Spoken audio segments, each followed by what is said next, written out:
अस्सलाम वालेकुम नाज़रीन, कैसे हैं आप सब लोग। उम्मीद करती हूँ आप खैरियत से होंगे। नाज़रीन, आज जो मैं आपके सामने सब्जेक्ट लेकर आई हूँ ये थोड़ा सा आउट ऑफ कॉन्टेक्स्ट है, क्योंकि एज ए स्टूडेंट ऑफ वैदिक एस्ट्रोलॉजी मैंने इसको मतलब अपनी स्टडी में फॉलो नहीं किया और इसको फॉलो नहीं किया जाता। लेकिन ये सब्जेक्ट जो है वो वेस्टर्न के हवाले से बहुत इंपॉर्टेंट है। तो आज मैं बात करूंगी प्लैनेट प्लूटो के बारे में। ये मेरी सेल्फ स्टडी है, क्योंकि मैंने इसको अपनी वैदिक एस्ट्रोलॉजी की स्टडी में नहीं पढ़ा। तो मैंने इसको खुद से जो है वो रीड किया, खुद से स्टडी किया, तो आपके सामने वो स्टडी लेकर हाजिर हुई हूँ। वैसे प्लूटो जो है, इसको जो है डॉफ प्लैनेट भी कहा जाता है, और इसकी जो डिस्कवरी है वो 1930 में हुई थी, 1930 में।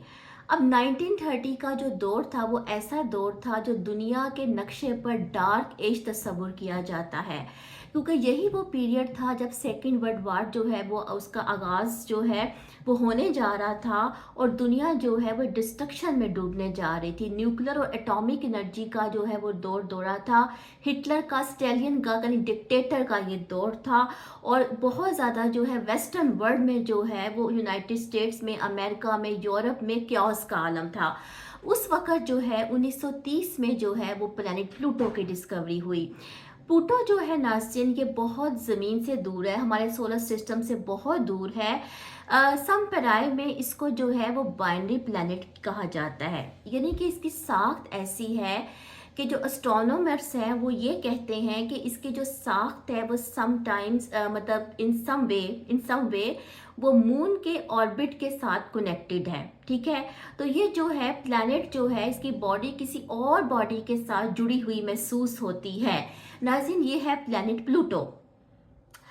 प्लूटो जो है नाज़रीन, अगर उसको हम वेस्टर्न एस्ट्रोलॉजी के हवाले से देखें तो प्लैनेट प्लूटो की, यूरेनियस की और नेपच्यून की बहुत ज़्यादा मंडेन एस्ट्रोलॉजी के हवाले से भी अहमियत है। जैसे कि मैंने आपको पहले बताया कि उस वक्त इसकी जो है वो डिस्कवरी हुई थी जब दुनिया अंधेरे में डूबने जा रही थी। तो इसको अंडरवर्ल्ड के साथ, डिस्ट्रक्शन के साथ, जो है सुइसाइड्स के साथ, मर्डर्स के साथ, न्यूक्लियर एनर्जी के साथ, एटॉमिक एनर्जी के साथ, इवन के इसको फिजिकल अब्यूज के साथ भी जो है वो सडक्शन के साथ भी इसको जो है वो रिलेट किया जाता है।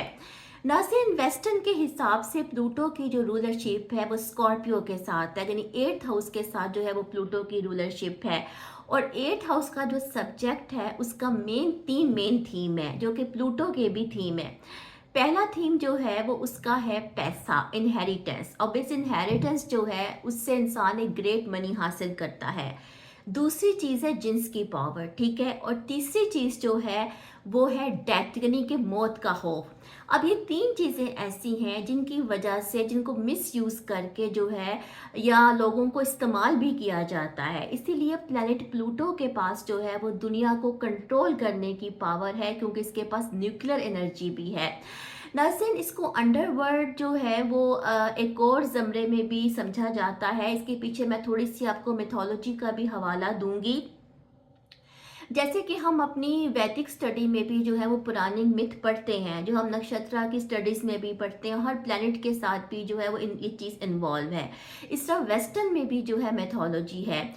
प्लैनेट प्लूटो जो है इसको ग्रीक मिथोलॉजी के हिसाब से हेडिस का नाम दिया जाता था, इसको हेडिस कहा जाता था। और इसने जो है कीपर ऑफ अर्थ से, यानी आप समझ लें कि मदर अर्थ से, जो कि ज़मीन को ग्रोथ और वर्टैलिटी देती थी, इसने उसकी बेटी को किडनैप किया था और इसको अंडरवर्ल्ड पे जो है अपने साथ ले गया था। ये भी कहा जाता है कि इसने उसको सेड्यूस भी किया था, रेप भी किया था। एनी हो, बहरहाल इसके साथ ये भी कहानी है। उसके बाद ये हुआ था कि मदर अर्थ ने जो है वो ज़मीन को ग्रोथ देना जो है बंद कर दी थी। उसको डायमीटर के नाम से जो है ग्रीक मिथोलॉजी में जाना जाता है। उसके बाद जब ग्रीक गॉड्स जो थे उनको ये बात बहुत नाकाबिले कबूल थी कि ज़मीन जो है वो बंजर हो जाए, फल फूल सूखने लग जाए, तो उन्होंने एक पैक्ट तैयार किया था, एक एग्रीमेंट तैयार किया था उस अंडरवर्ल्ड के साथ, जिसके नतीजे में उसकी बेटी जो है वो थोड़ी सी वहाँ से उसको रिलीज़ किया गया था, और वो फिर जो है वो अंडरवर्ल्ड से निकली और अपनी माँ के पास पहुँची, और फिर दोबारा से जो है ज़मीन ने फल फूल देने शुरू किए। लोतासन एक छोटी सी कहा स्टोरी थी जो मैंने आपको बताई, इसलिए जो है प्लूटो को जो है वो सडक्शन के साथ भी जो है रिलेट किया जाता है, और इसको जो है डिस्ट्रक्शन के साथ भी कनेक्ट किया जाता है।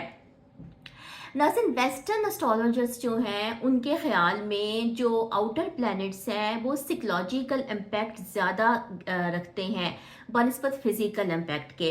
अब हुआ ये कि जो प्लूटो था, अगर प्लूटो की मैं बात करूँ तो ये तकरीबन जो है एक साइन में 30 साल लेता है, ओके। और पूरा ज़ोडिएक क्रॉस करने में इसको तकरीबन 245 साल लग जाते हैं। 30 साल एक लंबा अरसा होता है, ठीक है। और इन सालों में या 200 सालों में दुनिया कहाँ से कहाँ पहुँच जाती है। इसलिए वेस्टर्न एस्ट्रोलॉजी के मुताबिक जो आउटर प्लैनेट्स हैं जिनमें यूरेनस, नेपच्यून एंड प्लूटो हैं, ये एक जनरेशन की जनरेशन बदल देते हैं, जनरेशन को तश्कील देते हैं। इसीलिए जो है वो इनका मंडेन एस्ट्रोलॉजी में एक अहम रोल समझा जाता है। लेकिन हमारी वैदिक एस्ट्रोलॉजी ने ये जो सब चीज़ें हैं मिल मिला के राहु केतु के ज़मरे में रखती हैं, और हमारी वैदिक एस्ट्रोलॉजी में इन प्लैनेट्स को इतना फॉलो नहीं किया जाता। ना सिर्फ प्लूटो जो है, चूंकि ये इसका जब इसकी डिस्कवरी हुई थी वो एक डार्क पीरियड तारीख में तस्वुर किया जाता था। 1934 से लेकर 1934 से लेकर 1953 तक प्लूटो जो है वो कैंसर साइन में रहा था।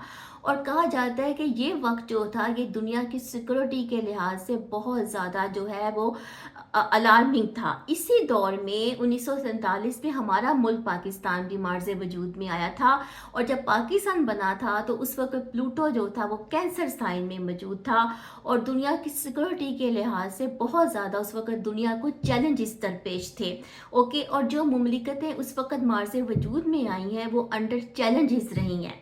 नाज़रीन, ये मेरा एक छोटा सा आपके सामने इंट्रोडक्शन था जो मैंने प्लूटो के बारे में आपको दिया, और उम्मीद करती हूँ कि आपने इससे कुछ ना कुछ सीखा होगा। इंशाल्लाह कुछ और मालूमात लेकर आपके सामने हाजिर होंगी। तब तक की अल्लाह हाफिज़।